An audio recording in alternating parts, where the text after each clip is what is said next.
Isa na namang umaga na puno ng pag-asa mula sa salita ng Diyos. Halina at makibahagi sa ating umagang pagbubulay, pagpapalakas at pagpapatatag sa ating pananampalataya sa Panginoong Hesus. Mula sa Section 6 ng Southern Tagalog District Council of the Assemblies of God, tayong lahat ay magkaisa sa pagpapalagong espiritual.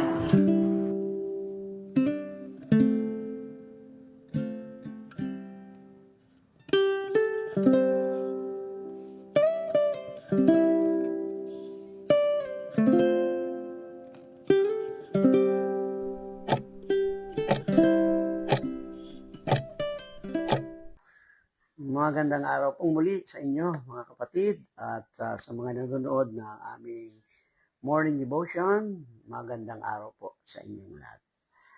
Ang ating pong teksto na ating pong pagbubulayan ngayon ay mula sa Awit 62 verse 1 hanggang 2. Sabi po dito, tanging sa Diyos lamang ako ay aasa, ang kaligtasan ay nagbubuhat sa Kanya. Tanging Siya lamang ang tagapagligtas, tagapagtanggol ko, at aking kalasag, akin ang tagumpay sa lahat ng oras. Pinagpala na po tayo sa umagang ito ng kanyang salita at muli po, magandang araw sa ating lahat, mga kapatid, at sa Panginoon. Sa panahon ngayong napakaraming bagay ang magbibigay sa atin ng takot at pag-aalala. Minsan, umaasa tayo sa ating trabaho, sa pera, sa ibang tao, o maging sa sarili nating kakayahan. Ngunit sa gitna ng lahat ng ito, itinuturo sa atin ang salita ng Diyos na may isang tunay na matibay na sandigan, ang Diyos lamang. Sa ating pong binasa mula sa Awit 62, 1-2, isang matibay na patotoo.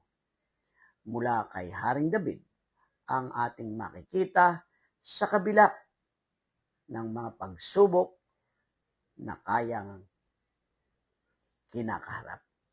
Mga kaaway, panganib, at pagtataksil. Ipinahayag niya ng buong pananampalataya. Tanging sa Diyos lamang ako ay aasa, ang kaligtasay nagbubuhat sa Kanya. Sabi po sa talatang ating binasa, tanging sa Kanya lamang ako umaasa. Ang salitang tangi ay nagpapakita ng eksklusibong pagtitiwala. Wala nang iba pa. Si David ay hindi umaasa sa kanyang hukbo, katalinuhan, o lakas. Natutunan niyang ang tunay na kapanatagan ay makakamtan lamang kapag ang ating puso ay lubos na nagtitiwala sa Diyos. Sa oras ng kagipitan, sino ang una nating tinatakbuhan? Sabi doon sa ating talata, tanging Diyos lamang. Siya po ang maganda nating takbuhan. Siya po lamang. Sa Kanya lang po tayo dapat umasa. Ikalaw po, sabi doon sa talata, ang kaligtasan ay nagbubuhat sa Kanya. Yes po. Hindi lamang mula sa pisikal na panganib, kundi higit sa lahat mula sa kasalanan ay nagmumula lamang sa Diyos. Ang pangalan ni Jesus mismo ang nangangahulugang si Yahweh ay kaligtasan. Mga magulang, mga kapatid ko po, tanging sa Diyos lamang nagmumula ang tunay na kaligtasan. Kaya nga sabi ng ating Panginoong Kristo, I am the way, the truth, and the life. No one comes to the Father except by Him. Napakaraming mga talata sa banal na kasulatan na nagsabi, si Jesus ang daan, buhay at katotohanan, walang makararating sa Ama, kundi sa pamamagitan niya. Acts chapter 4, tanging pangalan lang ang ibinigay na ikaliligtas ng lahat ng tao. Pangalang Jesucristo lamang. Kapatid, doon sa talatang yon sinasabi, tanging siya lamang ang tagapagligtas, tagapagtanggol, at aking kalasan. May tatlong bagay na binanggit si David. Una, salitang tagapagligtas. Ang nagliligtas sa oras ng kapahamakan. Kapatid, dumating na ba sa iyo ang pagkakataon? Hindi natin inaasahan na mangyayari yon. Akala natin wala na tayong magagawa. Pero nang ikaw ay tumawag kay Yahweh sa ating Diyos, naranasan natin ang himala, naranasan natin ang kaligtasan.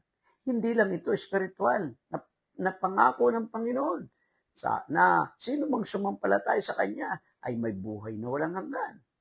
Hindi lang po yun. Maging sa ating buhay, pangaraw-araw, sa panahon ng kapahamakan.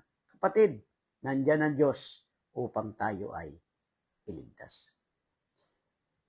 Ang sabi pa niya ay tagapagtanggol, nagbibigay ng proteksyon sa gitna ng pag-atake. Yan po ang katotohanan. Siya po ang ating proteksyon. Siya po ang ating tagapag-ingat. Siya ang ating gabay sa panahon nang tayo ay nangangailangan ng proteksyon. Nandyan ang ating Diyos upang tayo ay kanyang alalayan sa lahat ng pagkakataon. At isa pang salita na ating nabasa doon ay kalasag.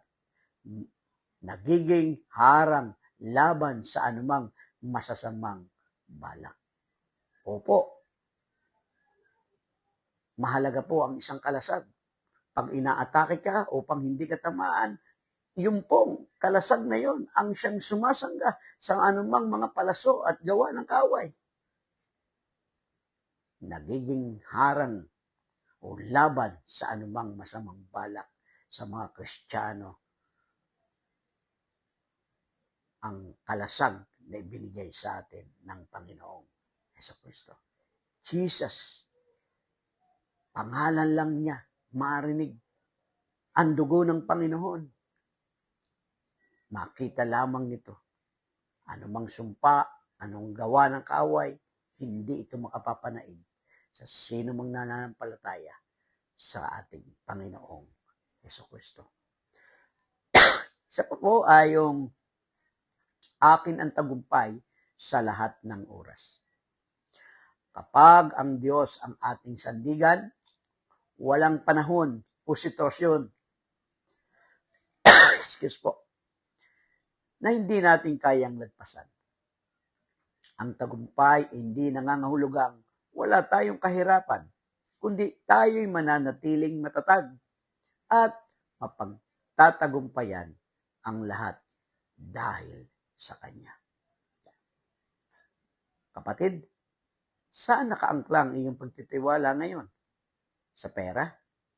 Sa trabaho? Sa tao? O panahon na upang ibalik ang buong pusong pagtitiwala sa Diyos? Kumusta ang iyong panalangin?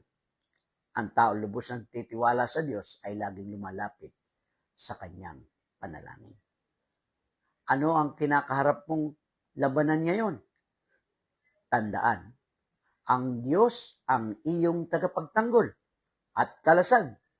Hindi mo kailangang harapin ang labang mag-isa.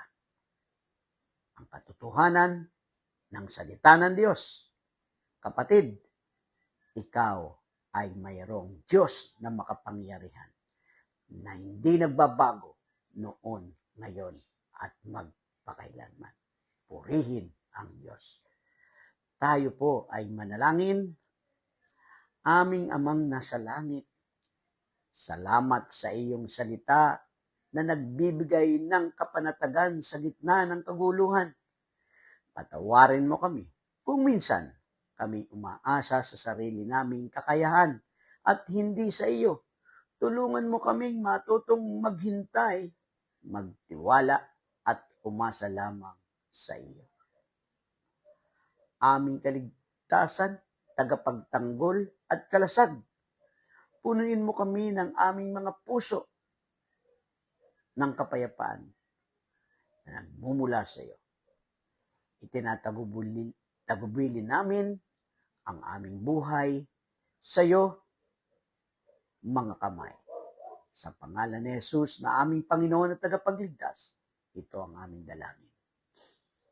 Amen.